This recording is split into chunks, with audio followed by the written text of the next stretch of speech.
You got a PlayStation 2? Nah, I got Gamecast. Gamecast? Well, there's GameCube and then there's Dreamcast. What you got? Well, I said I got Gamecast, man.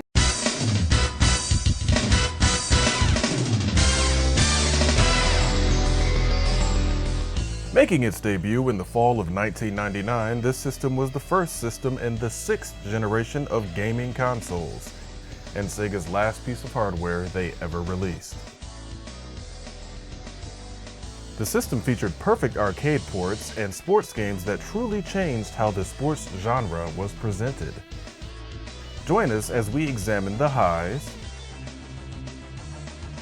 and the lows as CultureJunkies.net presents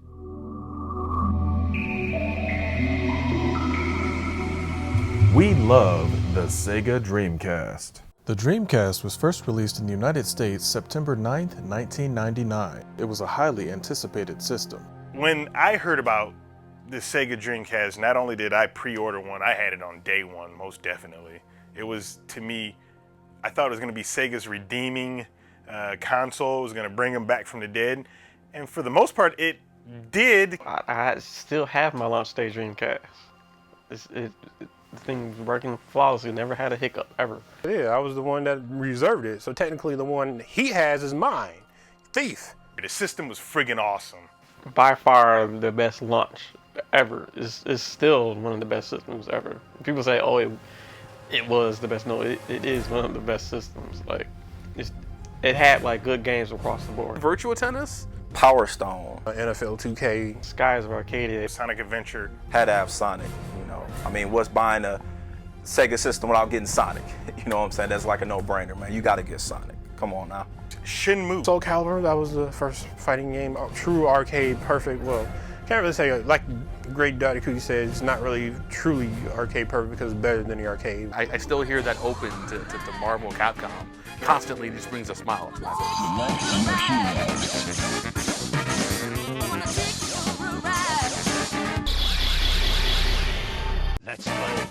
When I first played Marvel vs. Capcom 2, it was like I played it for about 15 minutes, immediately dropped the stick, went to the mall, bought a Dreamcast, and Marvel vs. Capcom 2. I didn't do that. I stayed over at Dadakuji's house and kept playing all throughout the night because I used to just go to the bank and get rolls of quarters and just dump it into that machine. I love that game. That game was all sorts of fun. You go to the store and get yourself one of these.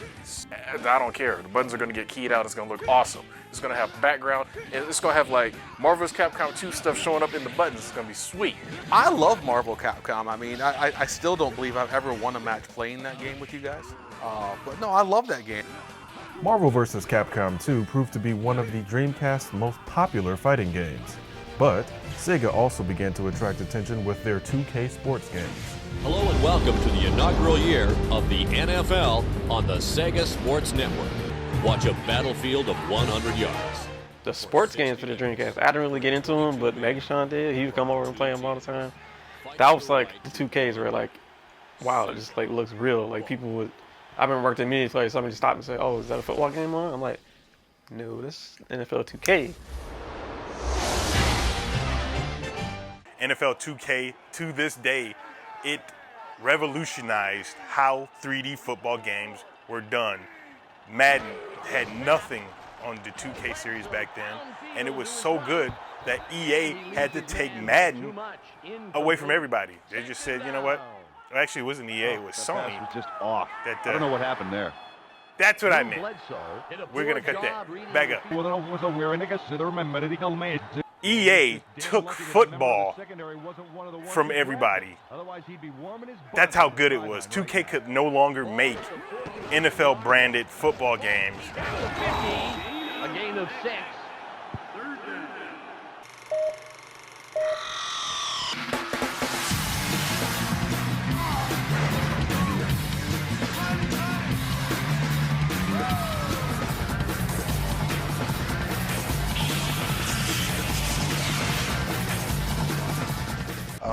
The NBA was by far my favorite, just the fact that, you know, I was a big basketball fan, and the way that they had all the actual players modeled basically almost to the point of, you know, they look just like the character themselves.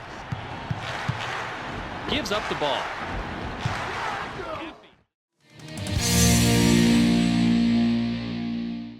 Hey everybody, this is Great Atakuji, and this is my top 5 favorite Dreamcast game. Number 5 is Soul Calibur. Not only was Soul Calibur better than the arcade, it added so much that gave it a lot of replayability. Number 4 is Phantasy Star Online. That game was super phenomenal. It's such a shame that the servers are down and I can't play it with people anymore.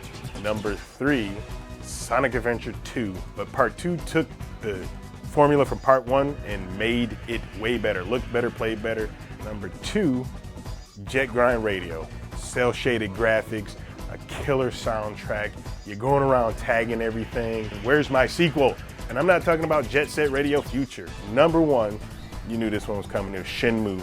Probably one of the most massive, awesome, open world, you know, so much you could do. And when I got to the end of Shenmue, and I heard about Shenmue 2, it was heartbroken when you had a ending that was a cliffhanger until now. 2017 can't get here soon enough. Yu Suzuki, thank you so much for creating that masterpiece of Shenmue. This is the Great Atakuji, and that's been my top 5 all-time Dreamcast games. Welcome back to We Love the Sega Dreamcast. One of the main draws for the system was its ability to play all of Sega's wildly popular Naomi arcade games. This often led to truly perfect arcade ports. Are you okay?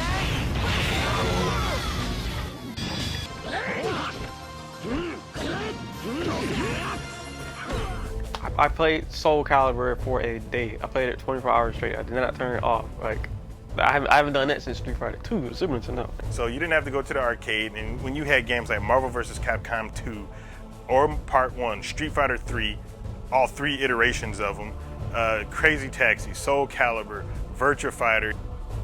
I remember Crazy Taxi being darn near perfect. I mean, the only thing I think I was missing was the big cushy chair that bounced around when I was driving. I told you so. That was like always the final frontier for everybody, every gamer, especially during the time that we were coming up in the mid 90s and everything. Everybody wanted like your arcade perfect fighting games. You wanted your Street Fighters to be exactly the same. You wanted your Mortal Kombat to be exactly the same. Like me and my cousin, we had great memories playing Third Strike and Double Impact.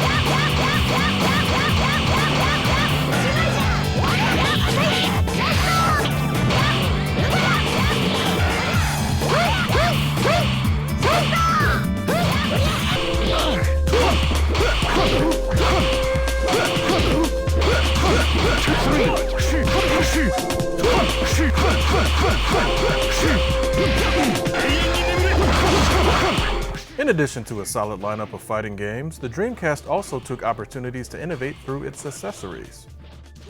The Dreamcast offered an impressive selection of role-playing games, including the first console RPG to ever go online, and a memory card that changed how we interacted with our game data. Skies were arcaded. You played as these pirates in the sky. It was crazy. I would take my VMU to school because like it had a mini game on there.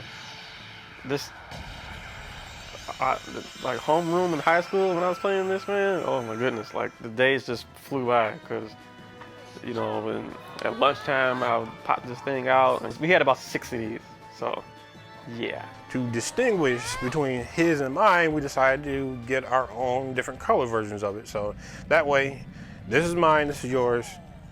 Yeah, just don't touch mine. I lost plenty of sleep playing Phantasy Star, PSO as we would call it. Like that was my first kind of endeavor into MMO games, like the first time playing a console game online. Yeah, I watched him play it and I was like, oh, let me get on this. Because like, he having way too much fun, I'm not having any fun at all, so. I didn't have a PC at the time, so I didn't play online ever, and I'm glad I didn't, because yeah, I would have never met y'all, so. For all of the positive aspects of the Dreamcast, it did have its shortcomings, and just a short 2 years after its release, Sega stopped production of the system. The Dreamcast failed for the sole simple fact that it had the most horrible controller I have ever seen in my life. This. You see this? Ladies and gentlemen, have you seen this thing? This. What is this? To a 13-year-old boy with a controller and a whole... What am I supposed to do with this? Marvel vs. Capcom was kind of a 6-button fighter, sort of, you know. This is just terrible. It was clunky. Why is the cable coming out of the bottom? A lot of people hated the controller. I actually liked the controller. And it has a sucky D-pad, and no self-respecting fighting game player plays with the analog pad, so that's kind of a no. People say it's the controller. I think it was the timing. They didn't have marketing. The marketing was kind of crappy. Not enough advertisement. Back in the early 90s, late 80s, Genesis does what Nintendo don't, stuck in your head, blast processing, stuck in your head. Sega didn't have any of that stuff for the Dreamcast. That was number one. And number two, the PlayStation 2. Sony killed the Dreamcast. The whole DVD thing just obliterated it.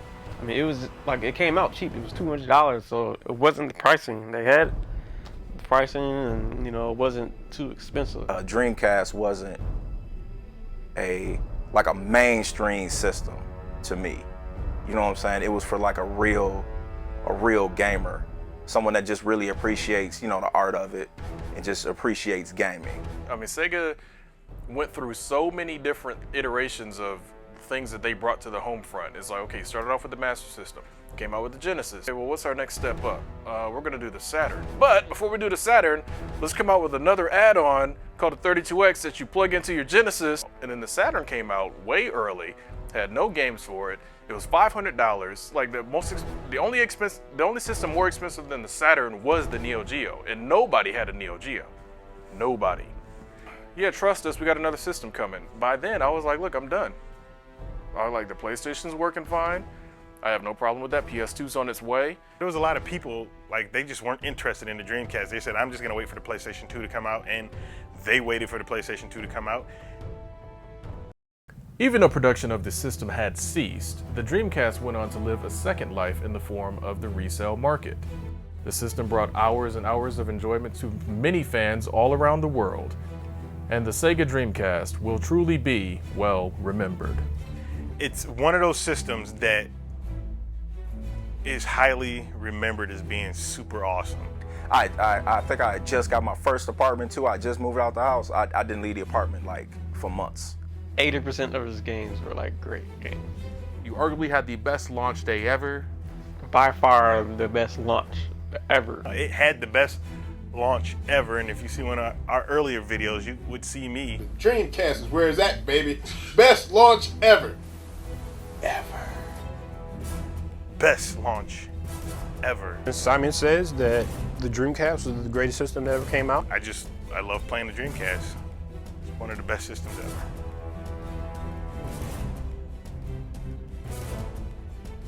Thank you for joining us as we look back at one of the greats.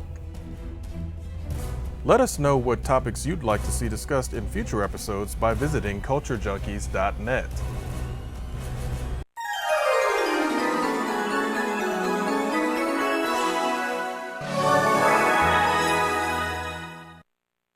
This is GQ, and I don't love the Dreamcast. I dated it for a little while. Big Pim and Jay talking about the Sony Dreamcast, guys. The Sony, if only it were the Sony Dreamcast. It was the best arcade stick that you could buy that was a first-party arcade stick. Mad Catz is kind of running things now. They running things. I'm running things. Culture Junkies!